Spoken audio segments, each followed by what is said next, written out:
Well, good afternoon.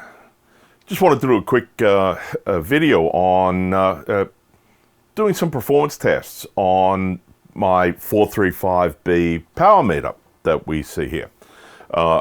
This video won't be all of the performance tests. We'll start with the power reference. So we're going to check to see that this power reference is actually accurate, 50 megahertz, 1 milliwatt.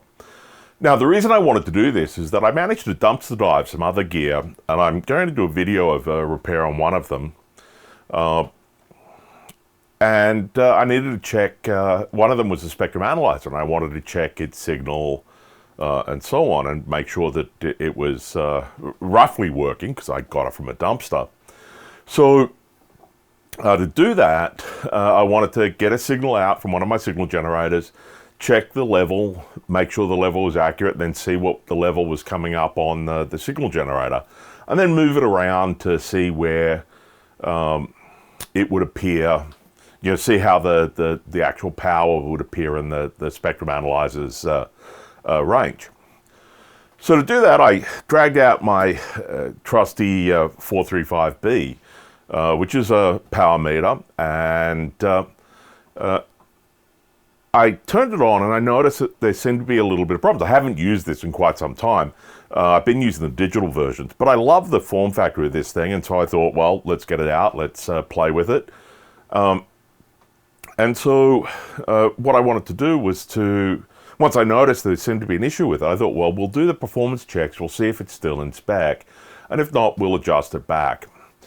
So the first test that I want to do is, as I said, look at this power reference. So we'll go do that. Now, the manual looks solely at the output of the power reference in terms of the power, not of the frequency.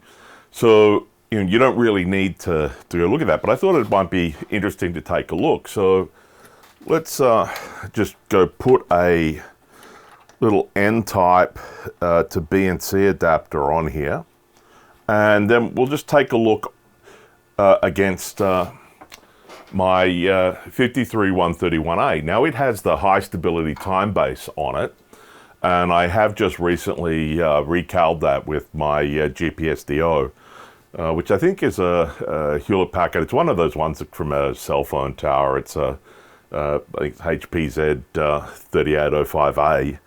So anyway, let's connect that in. We'll turn the unit on. And now we'll flip on the reference and we'll see the frequency. Now the frequency will move around a bit as this warms up, because this hasn't warmed up. But right now we're seeing 50 megahertz.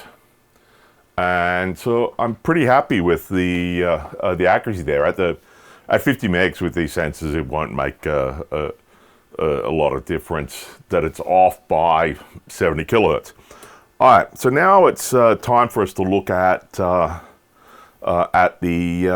power and make sure that the actual, because the power is the big thing, because these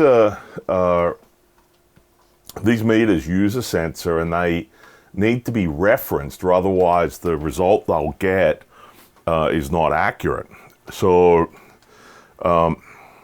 what we need to do is to make sure that the power coming out of that, let me turn all of this stuff off, the power coming out of this is in fact 1 milliwatt. Now the way you do that, according to the manual, is you make use of a 432A power meter. The 432A power meter is a thermistor mount power meter, and so it uses one of these items here. And this is a thermistor, it's a 478A. And you connect it up and then it reads the power directly. And it depends on this thermistor being accurately calibrated. So you send it off to Keysight or Hewlett-Packard, Agilent, whichever era it was. And they would hook it up and they would measure it and be very accurate with what it would read. And so your normal ones, I think, went from up to 10 gigahertz or 12 gigahertz. This one here is an H76, I think, Anyway, it's specifically designed to measure at 50 megahertz. So when I sent it off to get it looked at, what you can see here is, hopefully, because I'm looking at a very small LCD screen, post a copy in if it doesn't, is that at 50 megahertz, it's pretty much 100% accurate. So it's 100.06 and the calibration factor is 100.06. So that means that it's going to read pretty well at 50 megahertz, which is exactly what we want to do. So the first thing that we need to do is to measure the mount resistance of the 432A. And we're going to do that because you can put in multiple mounts, you can have different themistors. I haven't seen a 100 ohm thermistor mount. I'm assuming HP made them at some point. I just haven't seen one. All of these guys are all 200 ohm. So the way you do that is you connect this up to the cable, and then you get your multimeter set up, and then you measure the resistance in pin 1 compared to what comes out of the RF on this unit. So what we want to do is just set that up. Let me move the camera so you can see what the multimeter is seeing, and then we'll take that measurement. Okay, so we're now set up, and so what we're going to do is we're going to go and measure pin 1. And you can count around the circle here. There's a little lock bar, detente, something at the top that keeps everything in alignment. And so the first pin is going to be this one here.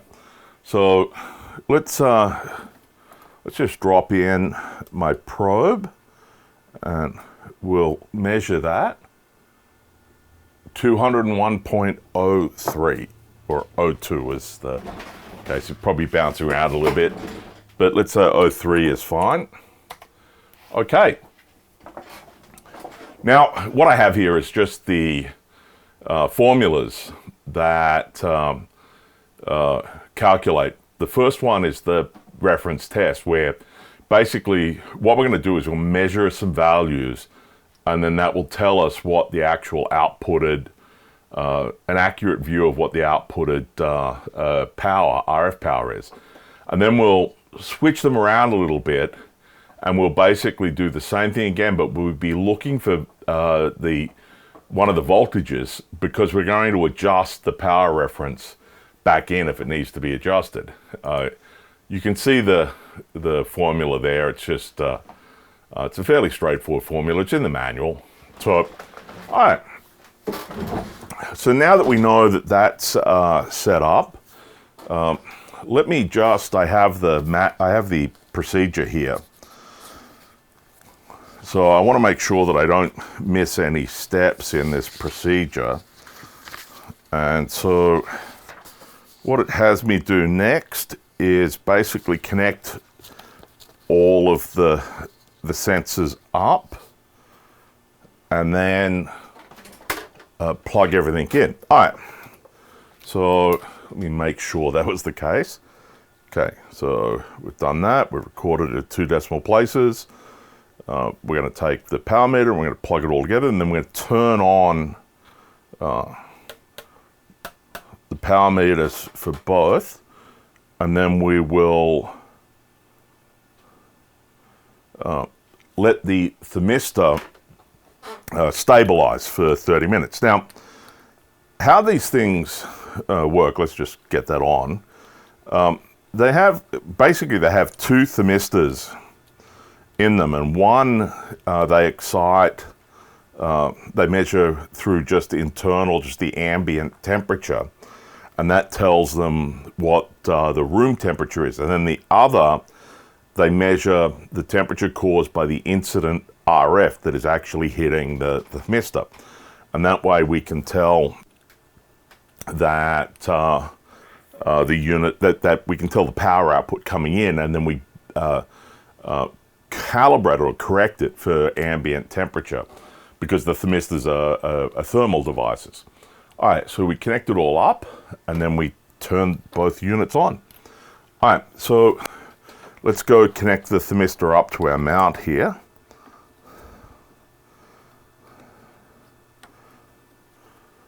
Connect that all up, and then because we are doing a accurate measurement, let's just, there we go. Okay, so now we're nice on there. And the other thing I need to do is to replace the probe with the voltage. So on the back of the 432 here, we have a direct out for VRF and VComp, and that lets us tell basically the state of the bridge that is balancing this thermistor. So let's turn both these on. Let me make sure that that is off. Okay, that's going to go on. Let's have it set for course 0. And then I think what we need to do now is we give it 30 minutes and let it sit there. And basically this will warm up and stabilize. The units will warm up and stabilize. And then we can course 0, find 0, get ourselves set and take our first measurement. So I'll be back in 30 minutes. Okay, well that's been 24 hours, so unfortunately I didn't get a chance to get back to checking this. So let's quickly take the meter, the thermistor head off, and we'll, now that things have been running for, or setting up for 24 hours, and we'll just quickly measure the resistance again. Okay. It's 200.97. All right, let's just type that in. So a little bit of a change, like 200.97. Okay. And here you can see just quickly, this is the image of the back of the 432A, and you can see the VREF and the VComp outputs, and they're the ones that are getting the incident RF voltage and the compensating one that deals with ambient temperature. All right, let's get this back on because it has warmed up successfully, and we will attach it again to our 435B.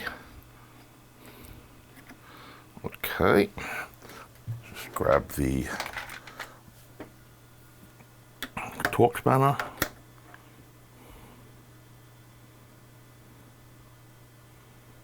Okay, and turn the unit back on.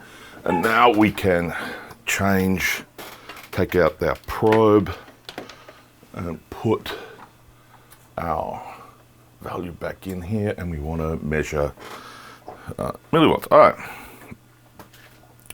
So now we're back, ready to continue. The unit has been kept warm for half an hour, or 24 hours really. And so we can start getting the values for V0, V1, and VComp. So the first step we need to do now before we grab that is to do the course zeroing. I don't know if I mentioned it. Second drink of the second day is also a Seahawks coffee mug coffee. Okay, so we'll drop in our, where is it? All right, so now, oh, no, not in the, come on. There we go. Okay, so get behind, it's set up so that you can see it in the little mirror.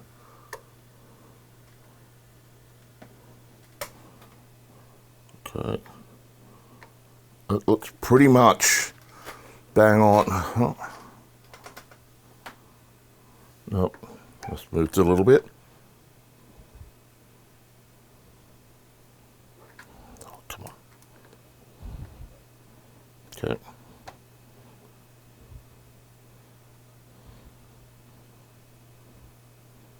Okay, there we go. So that's the coarse zero. Now we go back to the absolute fine zero. And if we do that, and we look up at our 3458A, we see that we're jumping around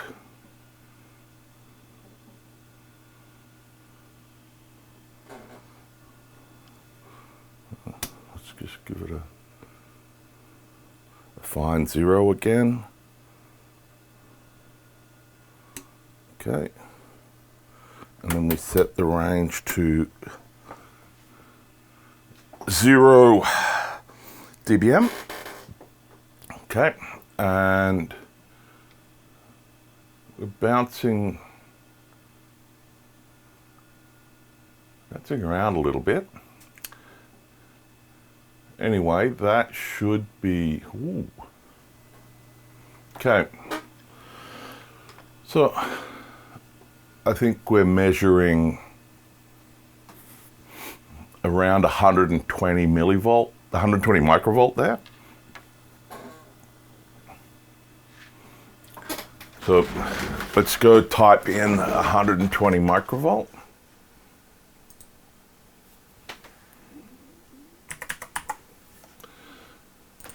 And now we're going to measure V1. I'm going to do that by turning on the unit. And now we've got the reference turned on. So now we're reading, and you can see the scale has popped over here towards the 0 dBm, which we're on, or the 1 milliwatt. And so it looks like it's 78 is the value for that. Now, did it say, because sometimes it says round it, sometimes it doesn't. Let me have a quick look. No, it doesn't say to round it, so so 77.96. Okay, so that's 77.96. Okay.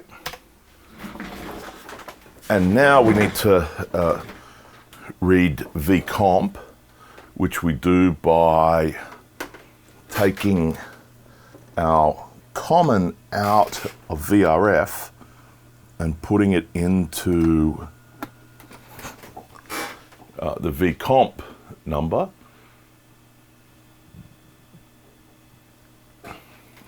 Oh, hang on, I got to turn. I was playing with the ranges yesterday. Okay, and so it's 5.162. So let's write that down, 5.162. All right, well, there we go. Reading those items there, that shows us green, which is at 0.9915 milliwatts. And so now if we wanted to try and work out how to adjust it, what we would do is we would re-enter those values over here in this other formula. So 200.97, 120, 77.96, and 5.162. And that would tell us that what we actually need to get is 79.1 millivolt for our V1 measurement. So to do that, what we do is we come back here, reset it back to measuring V1, and then we can open up our lid here. Okay, and if we take off the top cover here, what you will be able to see once I reposition the camera is where we're going to adjust it. So let me do that.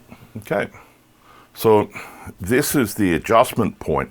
This is actually the reference unit in here, and to do an adjustment of the frequency, you would take this whole thing out because there's a little inductor in there that you'd have to adjust, and it's not really designed to be adjusted live.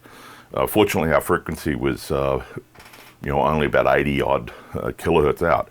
Anyway, we would now start changing that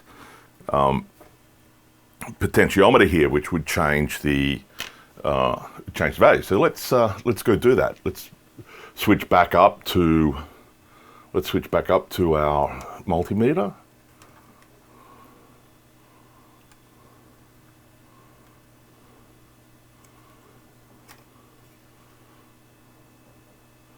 And what did we need? We needed 79.1.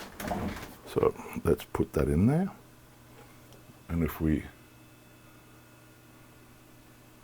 increase that,